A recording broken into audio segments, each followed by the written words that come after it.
everybody, it's your girl Carly. Thank you for tuning in today. We are talking about the relationship with yourself. Yes. So, before I get started, I just want you all to know that this is a conversation from me to me, and you all are just the audience. But no, this can help you as well. But I just want to talk about this because um I know that when you see people and you run into them, the question is, hey, how are you? How are you doing? But you never ask someone, how is the relationship with yourself? You never talk about that. It sounds kind of weird, but I feel like for those people, like when you run into close friends or you talk to your everyday friends, that's a question you should ask. Like, hey, how are you with you? Because, we put on different personas for our workspace, for our job. We have a different personality for our relationship and a different conversation with our boyfriend, our girlfriend, our sister, our brother. We split ourselves up into many different sections, and sometimes we tend to neglect ourselves. We tend to forget how to care for ourselves, how to treat ourselves, to set aside time just for you. Like, a little me time. Yes, just a little bit of me time. That reminds me of that song with Heather Hadley. I need some me time, not some him, not some her. I can't even talk. Oh my god. Okay, anyways, let me just stop playing around. Anyway, so what I want to do is to challenge you to hold yourself accountable. The person that you spend the most time with outside of your children, outside of, well, actually, even with them, the person that you spend more time with is yourself. You're always in your own skin, right? Even if you don't go places alone, it's you. Like, you are going to the grocery store, you are going to the ballpark, you are going to work. So, you need to spend time with yourself and work on the relationship with yourself.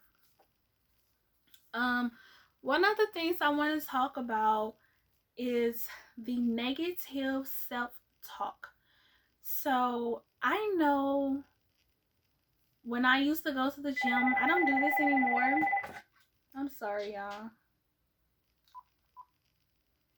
We usually don't get phone calls. I'm sorry. Anyways, usually when I used to work out and I'll be like, come on, go. And I'll be like, come on, you fat stuff, you shouldn't be eating that. Like, just talking bad and down to myself. Just badly talking to myself. Like, you fat. Look at you. You done gained 20 pounds. Now you gotta get it off, because I don't feel like that's healthy. Even if it works for you, it's not healthy. You shouldn't talk to yourself in that way. You should encourage yourself and say, come on, girl, you can do it. You got this. 5 more seconds, 10 more seconds. You are built for this. You are a conqueror. You are a warrior.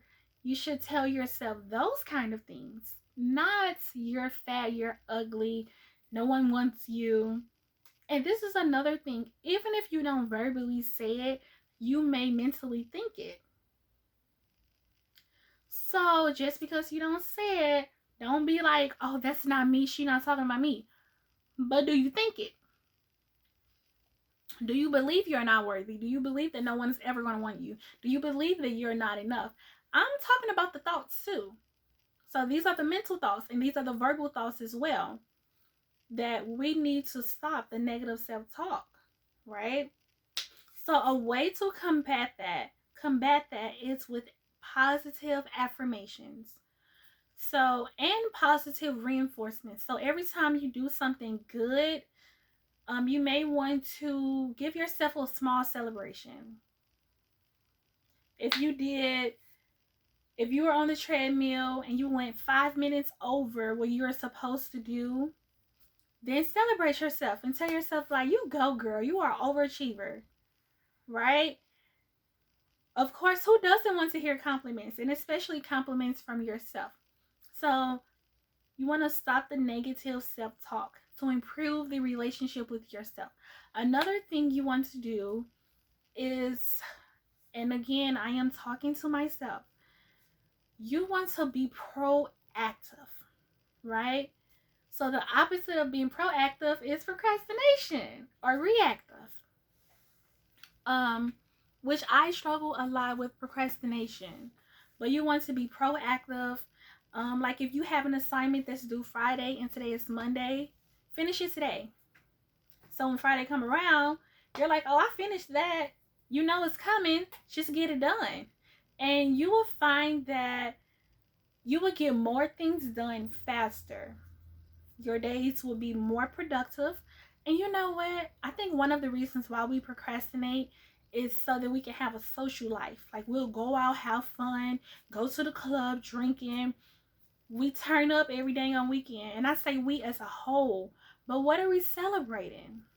If you haven't accomplished anything, what are you celebrating? But anyways, procrastination, the only thing that procrastination will give you is more procrastination. Like procrastination begets procrastination. Being proactive begets. Am I saying that? Is it begets or begets? Produces goals, achieved goals. It produces substance. So although being procrastinate is a temporal satisfaction, it's not efficient. So be proactive. That's another way to improve the relationship with yourself. And when I say proactive, I mean like you know that you have to do a 12-hour shift tomorrow. Go ahead and get all of your sleep instead of getting 6 hours of sleep. Go ahead and get all of it. Go ahead and pick out your clothes for the week. So this can save you, that can save you at least 20 minutes in the morning. Pick out your clothes for the entire week. I do mine on Sundays. Whatever day you do, it's fine. But pick out your clothes.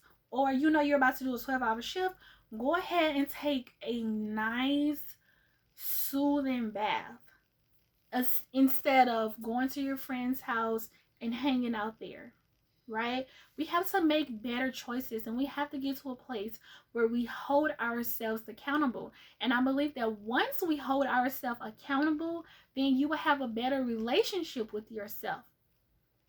And in the end, you will all be able to love yourself even that much more. Like when you treat yourself with care, when you give yourself positive self-talk, when you are more proactive, when you just care and tend to yourself, you'll have a better relationship with yourself. We have to stop mistreating ourselves. Like, do we allow people to talk badly to us? No. So stop talking badly to yourself. Do we allow people to give us their word, say, oh, I'm going to do this, but then they just do it another day? Like, imagine you pay for a service, right? And they're supposed to finish your product Tuesday afternoon. And you should have it in your hand Tuesday afternoon. But they tell you, oh, I wasn't able to do it. I had to rest. I had to do this. I had to do that. I'll give it to you Sunday. That's going to be unacceptable. So it's the same thing. Procrastination should be unacceptable to us, to me, and to you. It should be unacceptable because it just holds you back. And remember, procrastination produces procrastination. Proactiveness produces results. Point blank and period. That's just what it is. Anyways, I just wanted to, and then another thing I want to just mention very, very briefly is the laziness. I feel like laziness and procrastination, they go hand in hand. One way to overcome laziness is to just not think about it and just do it. Just do it like Nike. But no, just do it. Think that the pain is worth it, right? Oh, I don't feel like going to the gym, but it's going to be worth it, right? So that's one way you can overcome it, to remember, as people say, remember why you got started, and that will push you more. I heard someone say that those times when you don't want to do it, those that's like your breakthrough moments. Like those, like you're breaking through in those moments and you don't even know it. So anyways, those are just a few tips on little things you can do to be proactive, to have positive self-talk, and all of those things will help you to improve your relationship with yourself. Thank you so much for tuning in. Make sure you comment, like, and subscribe. Thank you. Bye-bye.